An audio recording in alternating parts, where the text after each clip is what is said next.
Tem a palavra o deputado Paulo Fiorilo, que está com a palavra. Senhor presidente, senhores deputados, senhoras deputadas,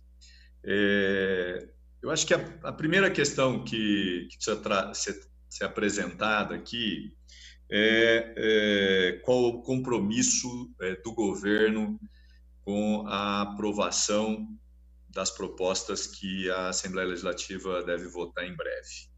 Por que eu digo isso?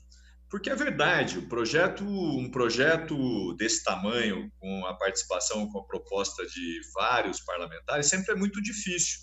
Mas aqui nós temos propostas que foram incorporadas que são importantes. Verdade seja dita, tem outras que já estão sendo aplicadas. Algumas que parlamentares nem concordam, mas que estão sendo colocadas em práticas. Quanto mais tempo a gente demora, mais atrasado o projeto fica para dar as respostas. É verdade que tem várias situações que ele vai responder ainda há tempo. Mas outras, ele perde a validade. Eu acho que aqui nós deveremos ter dois encaminhamentos. O primeiro, o deputado Carlão, como líder do governo, e que eu reconheço que teve um papel importante, assim como teve o deputado Camarinha, precisa dialogar com o governo para saber exatamente o que o governo vai topar desse projeto. Estou dizendo isso porque a gente já viu projetos que o governo costurou na Assembleia, a Assembleia aprovou e o governador vetou itens. Aliás, itens que a bancada do PT já tinha apresentado como itens problemáticos, porque não dava a transparência necessária. Segunda questão, que eu acho que é importante a gente destacar aqui. Se o governo assumir aqui o compromisso de aprovar na íntegra aquilo que está sendo discutido, é um passo. Mesmo que eu tenha discordância de alguns dos itens apresentados, mesmo que nós não tenhamos avançado ainda como deveríamos ter avançado em alguns dos itens apresentados. Eu rapidamente queria aqui começar por aquilo que a gente não apresentou, não incorporou, que alguns deputados já falaram. Por exemplo, a questão da prestação do CDHU, que poderia ser incluído. Nós poderíamos isentar, nesse período da crise, os mutuários do CDHU. Bom, infelizmente o governo parece que não chegou a um acordo para avançar nesse sentido. Segunda questão que eu queria trazer aqui, esse projeto é um projeto que vai pensar para além da pandemia. Nós estamos ainda, possivelmente, chegando ao ápice da pandemia aqui em São Paulo e no estado. Mas nós vamos ter que depois discutir quais são os passos quando a gente chegar ao ápice, começar a declinar. E uma das questões que me chama muito a atenção e que, infelizmente, o projeto não contempla, diz respeito a emprego, a geração de emprego.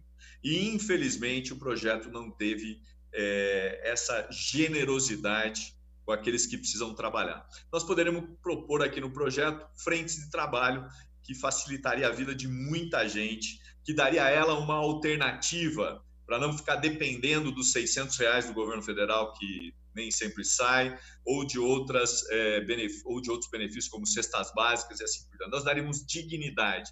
E é uma das questões que nós precisamos colocar na nossa pauta, porque será o futuro buscar a geração de empregos e o Estado pode fazer isso junto com as prefeituras. O deputado Gilmacy apresentou uma questão que eu acho que é fundamental. Nós estamos aprovando um projeto autorizativo, todo mundo tem que entender isso, nós estamos autorizando. Uma tradição que a Assembleia, me parece, eu sou um neófito, ela não tinha como prioridade aprovar projetos autorizativos. Aliás, muitos deputados aqui, mesmo como eu que sou novo, sabem que iniciativas autorizativas são brecadas na Comissão de Constituição e Justiça. Mas eu acho que é o que nós temos e o que é possível. E aí queria tratar de alguns temas específicos. Primeiro deles, a nova proposta lida aqui pelo deputado relator, ela retirou 4 artigos do projeto anterior, o 16, o 17, o 18 e o 33. Eu particularmente tenho dúvida, mas, por exemplo, um dos artigos retirados é o que dá a facilidade de acesso aos estudantes da rede pública, acesso à internet. Talvez o governo tenha percebido a sua dificuldade para concretizar isso. O Estado deverá disponibilizar acesso à internet de forma gratuita para todos os alunos da rede estadual de ensino, desde que comprovem a realidade e necessidade para viabilizar a continuidade dos estudos e o acesso aos conteúdos educacionais. Eu vou deixar aqui ao deputado Carlão, talvez a dúvida de por que retirar esse artigo. Se já foi dito, se já foi justificado, eu vou retirar e vou me informar, mas eu acho muito estranho. Uma outra questão importante diz respeito ao auxílio às mulheres vítimas de violência doméstica.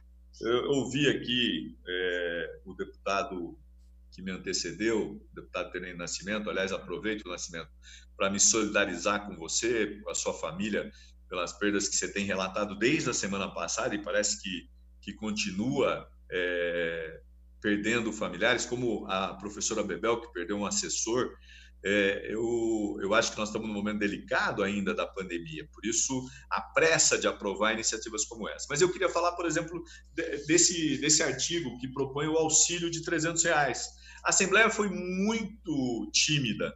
Poderia ter proposto um auxílio maior, parecido com o auxílio federal de R$600. E não vejo aqui nenhum problema, nem a óbice orçamentário, porque no início do projeto nós estamos autorizando os remanejamentos, aliás, remanejamentos que a gente autorizou na lei aprovada aqui de calamidade pública, e existem regras para que a pessoa tenha acesso ao benefício. Nós estamos falando de benefício para quem precisa, nós não estamos falando de benefício para quem não precisa. Tenente Nascimento, e eu concordo com os argumentos já trazidos pelo senhor. Uma outra questão importante da cultura.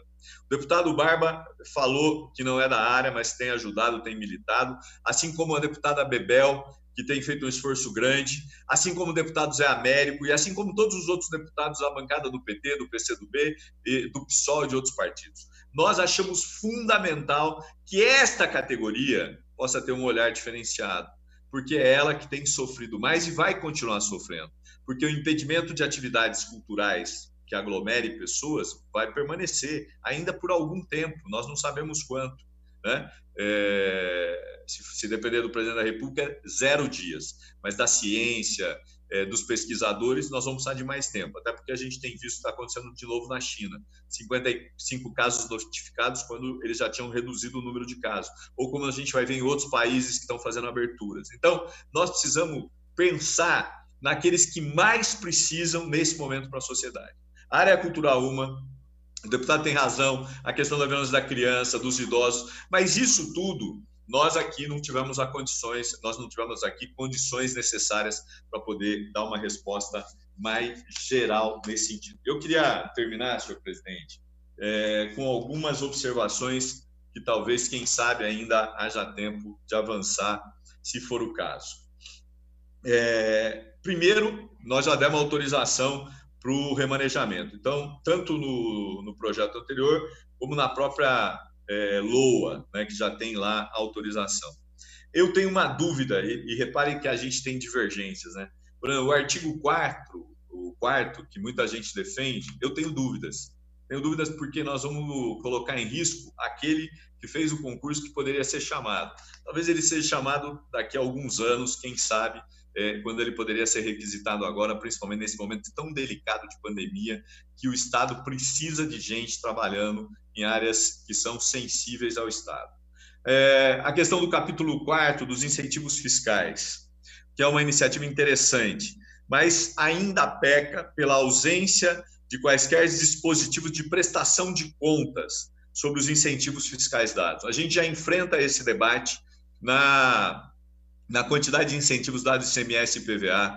Há, inclusive, uma ação tramitando na Justiça em que o Tribunal de Justiça pede mais informações.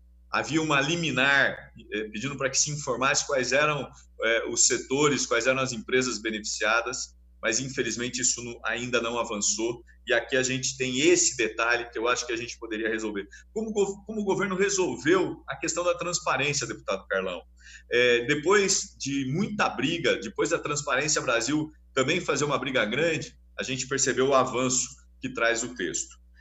Termino, senhor presidente, dizendo o seguinte, que a Assembleia precisa aprovar logo, não para ter um projetão, não para ter um projeto de iniciativa dos deputados, mas que para que essas iniciativas possam, de fato, alcançar aqueles que mais precisam.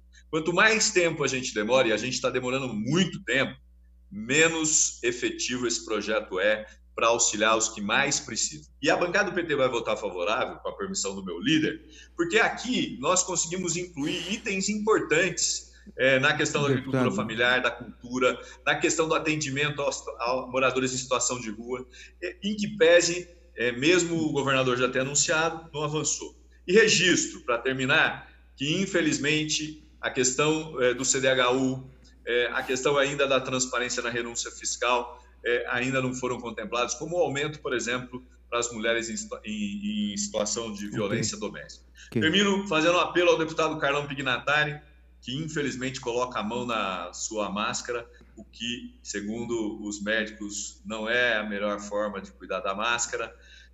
Qual é o compromisso do governo para aprovar todos os artigos que foram construídos com tamanha dificuldade, com tempo gasto, para poder, de fato, a gente ter um projeto importante para o Estado, a partir, quem sabe, da próxima semana, com a sanção do governador. Muito obrigado, senhor presidente. Essas eram as minhas considerações.